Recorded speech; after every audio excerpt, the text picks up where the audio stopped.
Bien, bonjour à tous. Nous voici pour la dernière vidéo de ce temps de jeûne et de prière et en ce début d'année. Et merci à tous d'avoir participé nombreux pour ce temps à l'écoute du Seigneur, à l'écoute du Saint-Esprit, connaître sa voix, connaître sa direction. C'est bien pour cela que nous jeûnons et que nous prions.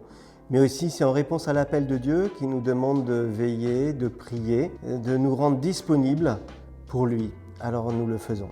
J'ai été touché il y a quelques semaines suite aux attentats qu'il y a eu en Israël. Vous vous souvenez, tous ces otages qui ont été libérés. Avant d'être libérés, tous les jours, il y avait des groupes de familles, de proches, d'amis qui se rassemblaient et qui priaient, qui louaient Dieu sans cesse. Alors bien sûr, ils avaient un but bien précis, c'est de voir ces otages libérés. Il y a des libérations que nous avons besoin aussi dans nos vies.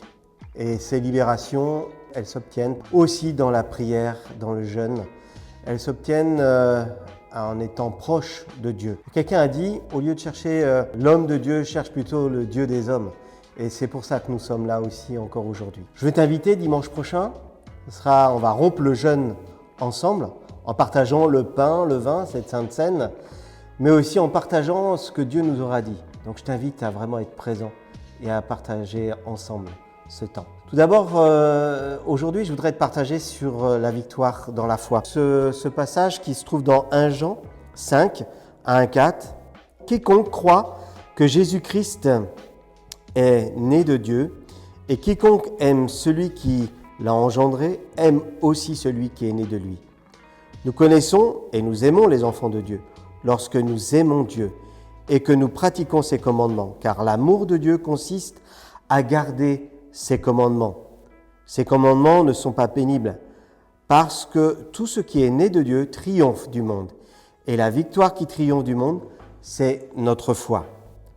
La victoire qui triomphe du monde, c'est notre foi. C'est une affirmation importante parce qu'elle nous place aussi auprès de Dieu, dans sa gloire, mais aussi détenteur de sa victoire par Jésus-Christ, notre Seigneur. Dans les moments d'incrédulité, des moments de lutte, des moments de combat que nous pouvons vivre, que nous pouvons aussi parfois subir, il est essentiel de se rappeler que Dieu nous donne par Jésus-Christ la victoire. Il nous donne d'alimenter notre foi. Notre foi, elle est alimentée quand nous connaissons la parole de Dieu, quand nous connaissons les promesses de Dieu, que nous nous appuyons sur elles. Même si nous ne pouvons pas toujours voir le résultat aujourd'hui, et comme ces familles qui ont été persévérantes, ces familles en Israël qui ont été persévérantes dans la prière et dans la louange, nous basons aussi notre foi en Dieu qu'un jour nous allons voir la gloire de Dieu, la manifestation de Dieu. Souvent je dis que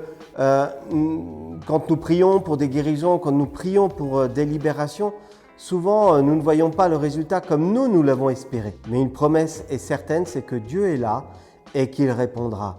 Pas toujours comme nous l'avons prévu, je répète, mais comme lui, il a prévu. Alors, confions-nous en l'Éternel. La foi, c'est la confiance en Dieu. Et dans ce temps de jeûne et prière, nous avons eu foi et nous avons foi et confiance que Dieu est avec nous et qu'il nous parle et qu'il nous parlera encore. Le grand curseur dans ce moment, c'est où est-ce que moi je vais placer ma vie?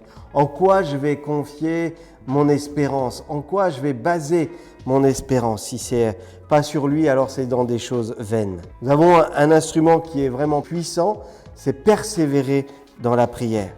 Veillons et prions ensemble. Nous croyons aussi que par le Saint-Esprit, le Seigneur va nous rappeler quelles sont les promesses, en quoi nous devons nous confier. Et le Saint-Esprit est là pour nous consoler aussi dans nos afflictions et pour nous redonner la foi, l'espérance et la persévérance. J'aimerais à nouveau vous partager ce psaume que nous aimons tant. C'est le psaume 23, qu'il est bon de se rappeler.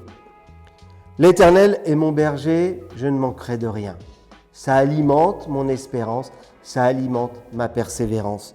Quand je sais qu'en lui, je ne manquerai de rien. Il me fait reposer dans de verts pâturages et il me dirige près des eaux paisibles.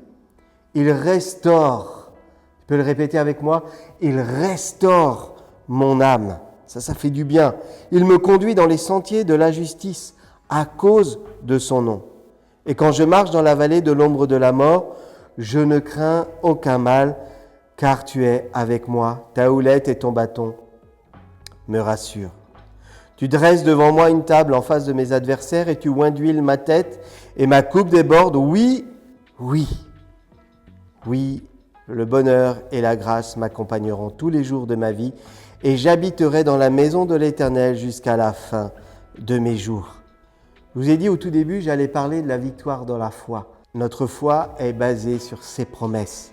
Oui, le bonheur et la grâce m'accompagneront tous les jours jusqu'à la fin de ma vie. La fin de ma vie, je la prépare aujourd'hui pour l'éternité. Pour conclure, je vous exhorte vraiment à ne pas vous arrêter de prier parce que nous sommes à la fin du temps de jeûne et prière, mais que ce soit un élan pour toute cette année de toujours prendre ce temps pour prier et jeûner. N'attendons pas que l'Église décrète, mais attendons-nous à Dieu qu'il nous invite et qu'il nous exhorte à jeûner et à prier en continu. Je vous exhorte à prier avec ferveur, avec foi. Prenons un moment pour demander au Saint-Esprit qu'il nous éclaire et dire « Ouais, dis-moi quand je dois jeûner et prier. » Il y a des sujets, tant de sujets pour mon travail, pour ma famille, pour mes découragements aussi.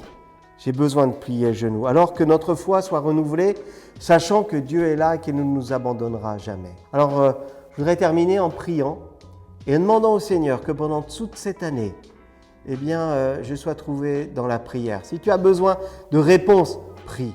Si tu as besoin d'avoir une foi renouvelée, prie et le Seigneur va répondre. Seigneur, je te remercie parce que dans ce temps de jeûne et de prière, tu nous as parlé et tu veux continuer à nous parler. Je te prie pour chacun de nous, nous soyons là, trouvés persévérants, veillants et priants comme nous dit ta parole. Parce que nous avons besoin de toi, nous avons besoin de ton conseil, nous avons besoin de ta sagesse dans ce monde où les choses sont de plus en plus compliquées. Toi, tu ne changes pas, tu es immuable. Et je veux dire avec mes frères et sœurs, nous avons besoin de toi. Révèle-toi, Seigneur, au nom de Jésus-Christ. Amen.